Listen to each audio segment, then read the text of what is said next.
Okay, let's break down this problem and find the time period of those small oscillations. So here we are looking at the time period for small oscillations of a particle. The problem gives us a particle with a unit mass which is just 1. It's moving in one dimension under the influence of a potential energy function, V of x. The potential is given by V of x equals to alpha over x cubed minus 3 beta over x squared. Here alpha and beta are positive constants and they have the right dimensions for this formula to work. We are told the particle is executing small oscillations about its equilibrium position. Our goal is to find the time period for these small oscillations. We are given 4 possible options for the time period. Option 1 pi alpha squared over the square root of 6 beta to the power of 5. Option 2 pi alpha squared over the square root of 3 beta to the power of 5. Option 3 2 pi alpha squared over the square root of 3 beta to the power of 5. And option 4 2 pi alpha squared over the square root of 6 beta to the power of 5. Let's figure out which one is correct. To solve this, the first step is to find the equilibrium position. We call that x0. Equilibrium happens where the potential energy is at a minimum.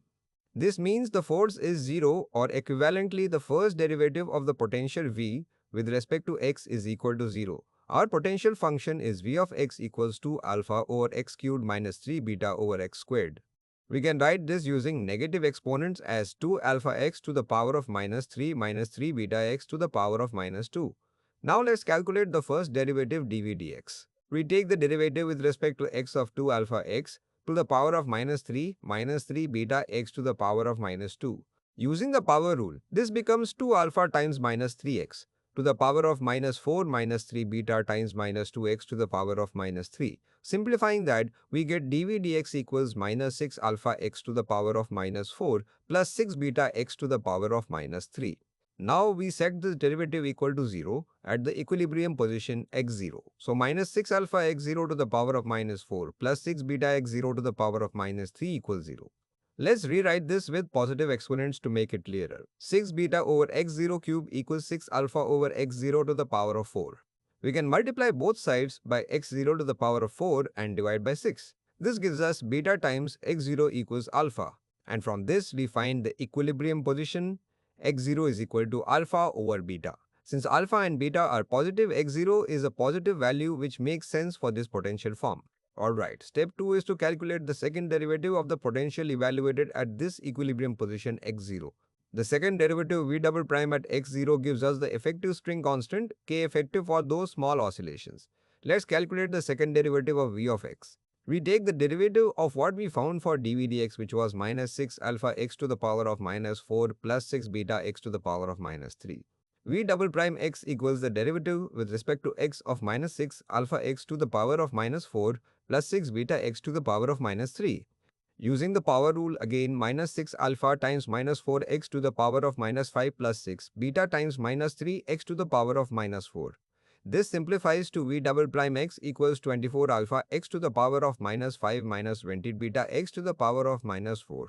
Next, we substitute our equilibrium position x0 equals alpha over beta into the second derivative expression, simplifying the resulting terms by inverting and multiplying the fractions and then combining them. Since they share a common denominator, we arrive at the final result for the second derivative at x0.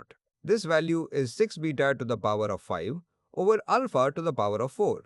Since this result is positive, it confirms that x0 is indeed a stable equilibrium point, perfect for analyzing small oscillations around it. Okay, let's move on to step 3 and 4. Step 3 is to calculate the angular frequency omega. For small oscillations, the angular frequency is given by the square root of the effective spring constant divided by the mass. That's omega equals the square root of k effective over m. We found k effective is v double prime at x0, which is 6 beta to the power of 5 over alpha to the power of 4, and the mass m is given as 1. So omega equals the square root of 6 beta to the power of 5 over alpha to the power of 4 divided by 1. This simplifies to omega equals the square root of 6 beta to the power of 5 over alpha to the power of 4. We can separate the square root in the numerator and denominator. Omega equals the square root of 6 beta to the power of 5 over the square root of alpha to the power of 4.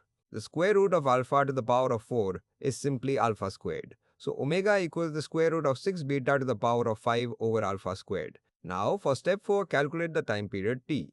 The time period is related to the angular frequency by t equals 2 pi over omega. We substitute the expression we just found for omega t equals 2 pi. divided by the square root of 6 beta to the power of 5 over alpha squared. When you divide by a fraction, you multiply by its reciprocal. So we multiply 2 pi by alpha squared over the square root of 6 beta to the power of 5. The time period of small oscillations is t equals 2 pi alpha squared over the square root of 6 beta to the power of 5. So our calculated time period is t equals 2 pi alpha squared over the square root of 6 beta to the power of 5. Now let's compare this with the options given in the problem. Option 1 was pi alpha squared over the square root of 6 beta to the power of 5. Option 2 was pi alpha squared over the square root of 3 beta to the power of 5. Option 3 was 2 pi alpha squared over the square root of 3 beta to the power of 5. And option 4 was 2 pi alpha squared over the square root of 6 beta to the power of 5. Our result perfectly matches option number 4. Therefore, the final answer is option 4.